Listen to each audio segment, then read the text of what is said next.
ایک کافر کو مارنے کا ثواب، سمجھ گئے ہوں گے آپ۔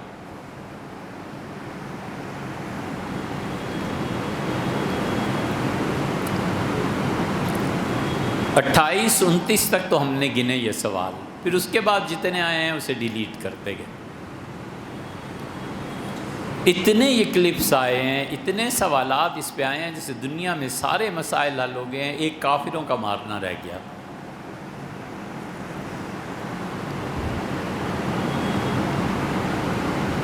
قصہ یہ ہے کہ 13ویں-14ویں صدی کے آغاز میں، صحیح سن ہمیں یاد نہیں، لیکن 14ویں صدی کے بالکل آغاز میں 1320 ہجری جیسے سمجھ لیں، آج سے 125 سال پہلے،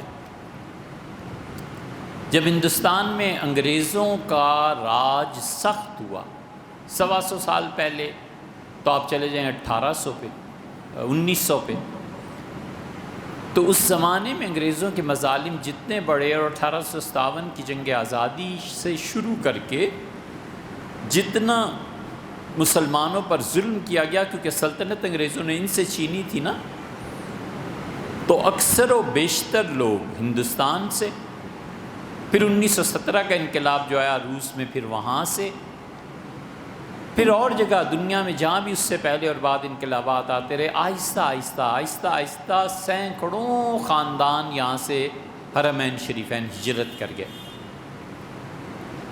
ایک خاندان بہاولپور سے بھی پہنچا، ملتان سے بھی پہنچا، وہاں زمانہ وہابیوں کی نئی نئی حکومت کا تھا، عربوں کے پاس کچھ تھا نہیں۔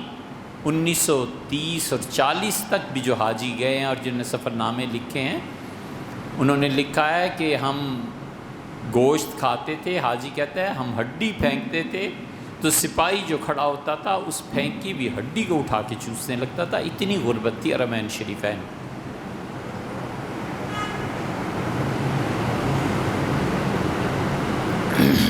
یہ جو مطاف ہے نا جہاں طواف کرتے ہیں، اس میں پتھر ہوتے تھے، لوگ ان پتھروں پہ چلتے تھے، وہ پتھر نکالے جاتے تھے پانی سے، گول ہو جاتے تھے، کثرت سے لوگوں کے چلنے اور پانی کی رگڑ سے وہ ملائم ہو جاتے تھے، عدلتے بدلتے رہتے تھے تو پاؤں نہیں جلتے تھے، اس لیے پکا فرش نہیں ہوتا تھا۔ یہ تو جب تیل کی دولت آئی ہے، شاہ فیصل نے جا کے 1976 میں جا کر یہ چیزیں کی ہیں۔ 1976 کے بہت سے لوگ ابھی بھی ہوں گے، 45 سال ہی تو گزرے۔ اس زمانے میں ایک خاندان یہاں سے چلا گیا،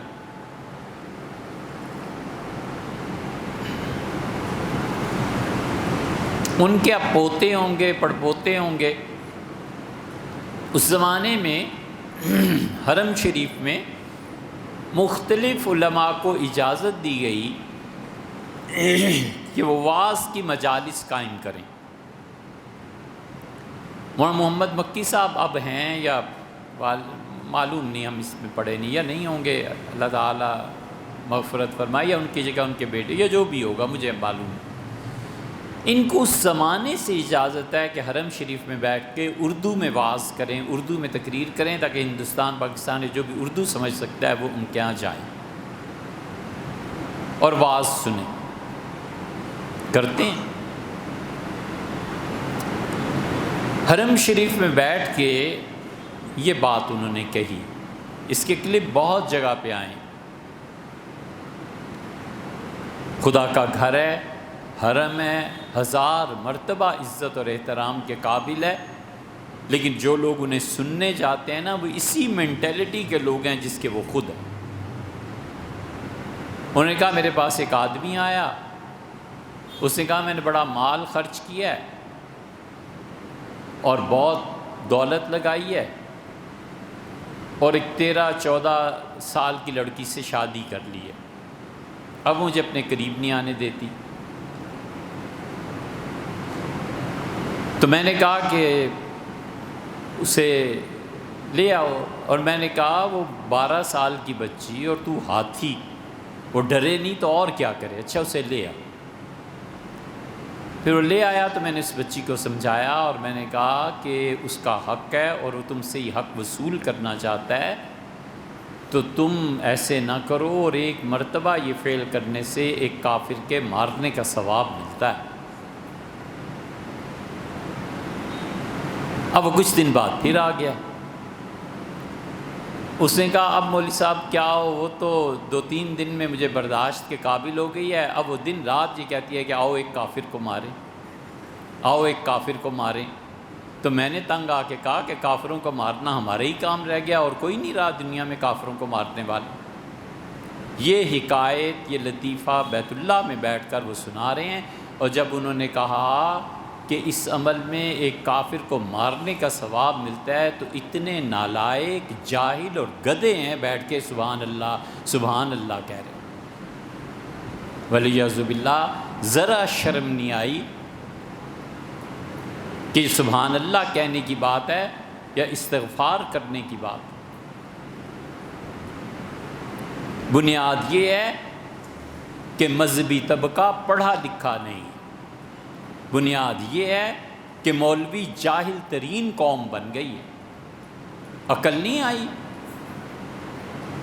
کہ اس سے کہتے بھئی تمہاری عمر کتنی ہے، 12 سال کی لڑکی سے تم نے شادی کیسے کر لی ہے، اس بچی کو طلاق دو سیدھی طرح، ایک طلاق دو، گھر جا کے بیٹھے، جب 20-22 برس کی ہوگی تو خود ہی سوچ لے گی کرنا ہے کہ نہیں کرنا۔ یہ ظلم تم نے کیا کیوں ہے، بلاؤ اس کے ماں باپ کو، میں بات کرتا ہوں، ایک طلاق دو۔ یہ جتنے مذہبی عیاش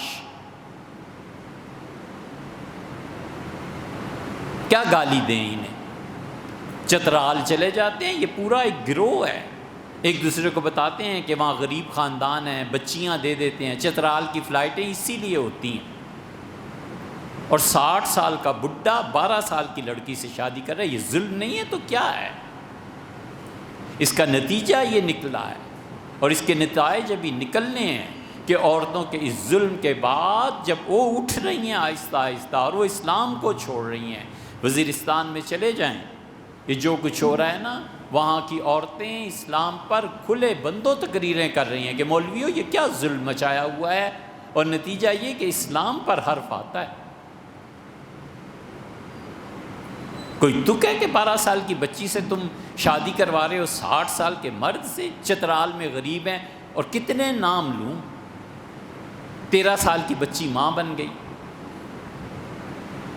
ہم امریکہ میں کئی جگہ، دنیا میں، یورپ میں، فرانس، جرمنی، 20 جگہ میں نے دیکھا 10 سال کی بچی ماں بن گئی ہے۔ اس بچی بیچاری کو خود اپنے آپ کو سنبھالنا نہیں آتا، بچے کو کیسے سنبھالے؟ 10 سال کی بچی۔ میں کہتا ہوں مولوی صاحب تم خود ہو، تمہاری 12 سال کی بیٹی ہو، یہ 60 برس کا آدمی آ کے کہے مولوی صاحب میری شادی کر دو، کر دو گے؟ اپنی بچی کو سامنے لاؤ نا۔ یہ سب ان مولویوں کا ظلم، اور کوئی بولنے کو تیار نہیں ہے۔ ولیعوذ باللہ۔ اور پھر لے آتے ہیں حدیث بخاری کی، اے ظالموں، حضرت رسالت مآب صلی اللہ علیہ وسلم نے جتنی شادیاں کی ہیں سب کی سب اللہ نے فرمایا میرے حکم کے ساتھ کی ہیں۔ اللہ نے فرمایا احل لکم، ہم تو آپ کے لیے جائز قرار دیتے ہیں ان عورتوں کو، ہاجرن معک، سورہ احزاب دیکھو، جنہوں نے آپ کے ساتھ ہجرت کی، بنات عمے کا، آپ کی چچا کی بیٹیاں، آپ کی پھوپھی کی بیٹیاں، یہ او عجبک حسنہن، آپ کو ان کی خوبصورتی اچھی لگے، ان وہبت نفسہا للنبی، اگر عورت آ کے خود کہے آپ سے کہ میں شادی کرنا چاہتی ہوں، ہم نے آپ کے لیے یہ سب عورتیں جائز قرار دی ہیں، خالصۃ لک، ہم صرف آپ کو اجازت دے رہے ہیں، من دون المومنین، امت میں کسی کو اجازت نہیں ہے۔ اس سے حضور اقدس صلی اللہ علیہ وسلم 6 سال کی بچی سے بھی شادی کرتے تو اللہ نے اجازت دی ہے، ہمارا اور آپ کا کیا موقع ہے کہ اعتراض کریں؟ اللہ نے دی ہے اجازت، بس جو ہے سو ہے۔ یا دینی کو چھوڑ دو، پھر کہو یہ دین ٹھیک نہیں، بس جان چھٹی تمہارے نالائقوں سے اس دین کی۔ حضرت رسالت مآب صلی اللہ علیہ وسلم نے عربوں کے رواج کے خلاف ایک شادی کی تھی، اوفو، وہ شادی تھی کہ پورا معاشرہ ہل کے رہ گیا، وہ اعتراضات اٹھے حضور صلی اللہ علیہ وسلم پہ، اتنے اعتراضات اٹھے، اللہ کو وہی نازل کرنی پڑی۔ عربوں کے ہاں منہ بولے بیٹے کی بیوی اپنی حقیقی بہو سے زیادہ اچھی ہوتی تھی، زیادہ عزت والی۔ جو منہ بولا بیٹا ہوتا تھا نا، اس کی جو بیوی ہے وہ اپنی حقیقی بہو سے زیادہ عزت کے قابل ہوتی تھی۔ حقیقی بہو کو طلاق ہو دیتی تھی، عرب اپنے منہ بولے بیٹے کی بیوی کو طلاق اپنے بیٹے کو نہیں دینے دیتے تھے کہ میری عزت ہے، میں نے اسے اپنا بیٹا کہا ہے، یہ میری بہو ہے۔ حضور اقدس صلی اللہ علیہ وسلم کے ہاں یہ معاملہ پیش آ گیا۔ حضرت زید رضی اللہ عنہ کو اپنے منہ بولا بیٹا بنایا تھا۔ زید رضی اللہ عنہ کی شادی ہو گئی زینب سے، اور جی ان کا لگا نہیں، وہ اب طلاق دیں تو کیسے دیں؟ حضور صلی اللہ علیہ وسلم، زید اللہ سے ڈر، زینب کو میری پھوپھی کی بیٹی ہے، پھوپھی زاد بہن ہے، اس کو طلاق دے گا؟ زید رضی اللہ عنہ آخر طلاق دے بیٹھے۔ جب طلاق دے دی تو اب زینب جائیں کہاں؟ اللہ تعالیٰ نے وہی نازل فرما دی۔ اللہ نے فرمایا فلما قضا زید منہا، اور جب اس عورت کو چھوڑ دیا زینب رضی اللہ عنہ کو، زید نے زوجنا کہا، ہم نے آپ کا نکاح زینب سے کر دیا۔ حضور صلی اللہ علیہ وسلم کی واحد بیوی ہیں جن کا دنیا میں کوئی نکاح نہیں ہوا۔ نبی کریم صلی اللہ علیہ وسلم پہ وحی کی حالت ختم ہوئی، آپ اٹھے اور سیدھا بغیر اجازت کے حضرت زینب رضی اللہ عنہ کے حجرے میں چلے گئے، انہوں نے وحی سنائی اور فرمایا میں آپ کا شوہر ہوں۔ بس اس پہ عربوں میں جو طوفان اٹھا، عرب معاشرہ صحابہ کرام رضی اللہ عنہم اہل مدینہ سمیت ہل کے رہ گئے کہ اپنی منہ بولے بیٹے کی بیوی سے شادی نبی نے کر لی۔ اللہ تعالیٰ نے پھر وہی نازل کیا، اللہ نے فرمایا جو ہم حکم دیتے ہیں ہمارا نبی اس پہ عمل کرتا ہے، وَلَا يَخْشَوْنَهُ أَحَدًا إِلَّا اللَّهُ، اور نبی کو اللہ کے علاوہ کسی کی پرواہ نہیں ہوتی۔ یہ ایک شادی نے پورا عربوں کا معاشرہ ہلا کے رکھ دیا تھا۔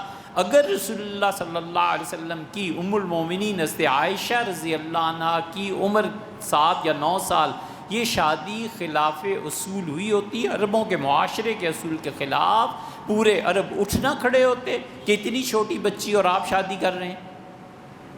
کچھ نہیں ہوا،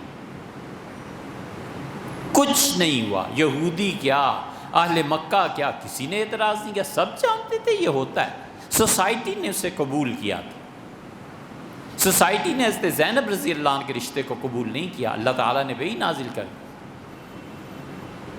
اس سے پھر حدیثیں لے آتے ہیں کہ حضور صلی اللہ علیہ وسلم کا عمر سے شادی کی، بھئی ان کا معاملہ اور تھا، تم 12 سال کی بچی کو ہاتھی کے فقہا نے یہاں تک لکھا ہے، یہ پڑھے ہوں تو انہیں معلوم ہو نا، وہ کہیں فقہا کہتے ہیں کہ لڑکی کہہ دے یا اس کے گھر والے کہہ دیں کہ یہ جو رشتہ ہوا ہے لڑکا زیادہ طاقتور ہے اور لڑکی اس کو برداشت نہیں کر سکتی، شامی نے فقہا نے لکھا ہے کہ قاضی کو چاہیے کہ ان کو بلائے، حتیٰ کہ ان کے اعضاء کا معائنہ کرنا چاہے تو کر سکتا ہے، اور اس بنا پر فسخ نکاح ہو سکتی ہے، نکاح کو قاضی توڑ دے۔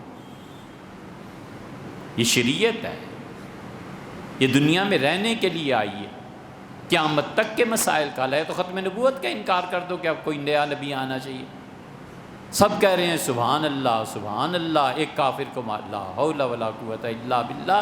یہ کافر کو مارنے کا جو ثواب ہے اس پہ ہمیں بڑھ کر اعتراض ہے، یہ رسالت میں مداخلت ہے، شرم کرو۔ دنیا کے کسی بھی فعل پہ ثواب اور عذاب نبی بتا سکتا ہے، نبی کے علاوہ کوئی نہیں بتا سکتا، یہ نبی کا حق ہے۔ حضور صلی اللہ علیہ وسلم فرمائیں ثواب ہے، دل و جان سے قبول، سر آنکھوں پہ۔ حضرت رسالت پناہ صلی اللہ علیہ وسلم فرمائیں کہ اس میں بالکل ٹھیک ہے حضرت، آپ پہ ایمان لائے ہیں، آپ کو اللہ کا نبی پیغمبر مانا ہے علیہ الصلوۃ والسلام، اور اللہ وحی کے ذریعے بتاتا ہے۔ ہم یہ کہہ سکتے ہیں یہ اچھا کام ہے، ہم کہتے ہیں یار جنتیوں والا کام کیا، یار آپ نے کھانا کھلایا اللہ آپ کو ثواب دے گا۔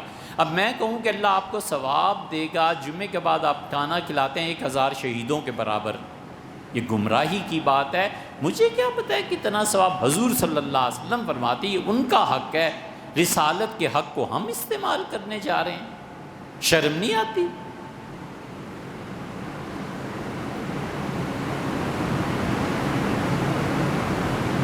جمعے کی نماز کے بعد یہ ہمارے سامنے بارہا بچے اٹھاتے ہیں، قاری صاحب اٹھاتے ہیں، شامیانے نصب کرتے ہیں۔ جنتیوں کا کام، راحت کا کام۔ اللہ تعالیٰ عین ممکن ہے قیامت میں انہیں بھی سایہ فراہم کرے، یہ نمازیوں کو سایہ فراہم کرتے ہیں، جتنی نیکی تعریف۔ لیکن یہ کہنا کہ حضرت آپ چونکہ یہ کام کر رہے ہیں اللہ آپ کو عرش کے سائے میں جگہ دے گا، یہ رسول اللہ صلی اللہ علیہ وسلم کا حق ہے کہ ثواب یا عذاب کو متعین کریں، نبی کے علاوہ کوئی کر نہیں سکتا۔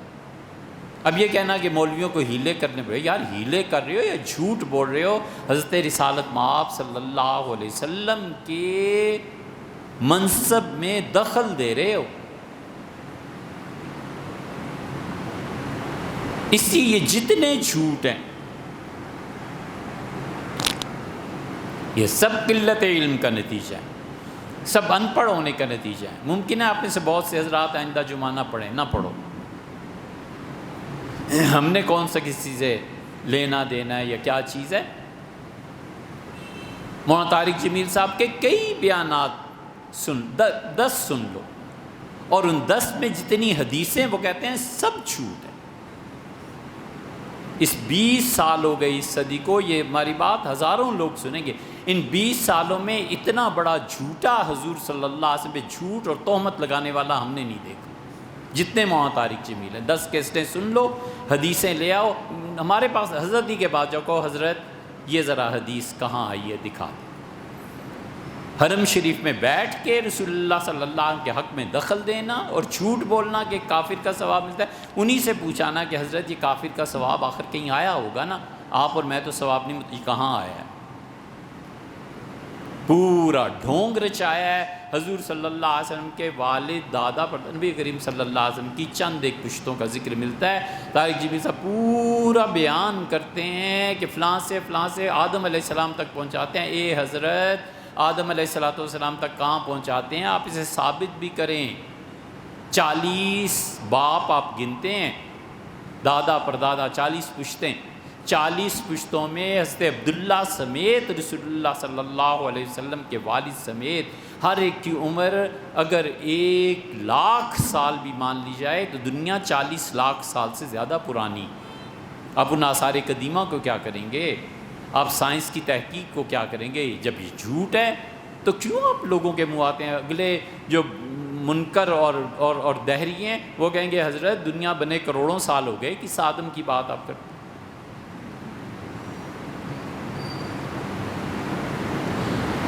کتنے جھوٹ گنوائیں؟ حضرت رسالت پناہ صلی اللہ علیہ وسلم کا نسب یہ ہے، یہ سب جھوٹ ہے۔ اللہ کہتا ہے تو یہ کر تو میں یہ کر، تو یہ کر کے تو دیکھ میں یہ کروں گا، تو کر کے تو دیکھ یہ میں کروں گا۔ یہ 8-10 جھوٹ گھڑے ہوئے بڑا پاپولر ہوا، لوگوں نے بینرز اس کے چھاپ دیے۔ ایک صاحب ہمارے بھی دوست تھے، ہم اس میں لکھ دیا مسند احمد میں آیا، میں نے کہا مسند احمد یہ پڑھیے ذرا نکال دیں یہ کہاں ہے۔ چپ۔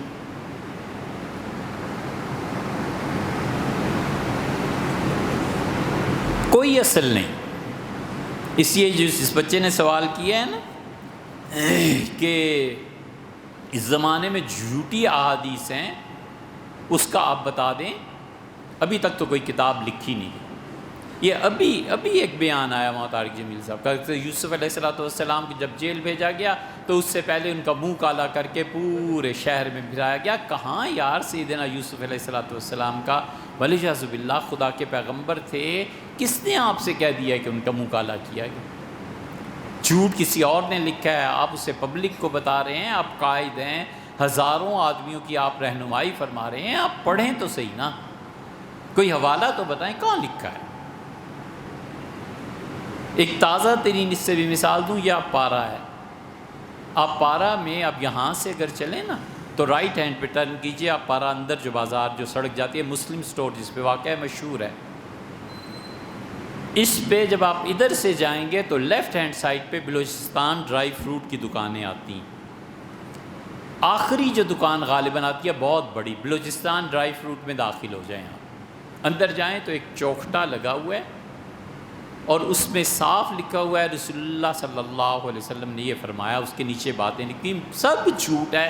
کسی سے پوچھ لو کہ جو پوسٹر اتنے چھپے ہیں کیوں حضرت رسالت پناہ صلی اللہ علیہ وسلم جھوٹ بولتے ہو، یہ کہاں سے ثابت ہوگا؟ سب جھوٹ۔ اس کا نقصان یہ ہوتا ہے پھر جب ہم جیسے لوگوں کے پاس یہ چیزیں آتی ہیں اور عقل مند سائنس یہ وہ جدید پڑھے ہوئے بچے آتے ہیں، کہتے ہیں جی یہ ثابت کریں، ہم کہتے ہیں یار یہ جھوٹ ہے، لوگوں کا دین پہ اعتبار اٹھتا ہے۔ اور بڑی بات یہ ہے کہ ہم اس دین کو مانیں ہی کیوں؟ جائے جہنم میں وہ دین جس کو ثابت کرنے کے لیے جھوٹ بولنا پڑتا ہو، ہم کیوں جھوٹ بولیں بھائی؟ اللہ کا دین صحیح بنیادوں پہ قائم، سچائی پر قائم ہے، ہم اسی لیے اس کے قائل ہیں۔ ہم سچ کا ساتھ دیں، کیوں جھوٹ بولیں؟ دین کو ثابت کیوں جھوٹ سے ثابت کریں؟ سچی بات نہیں ہے۔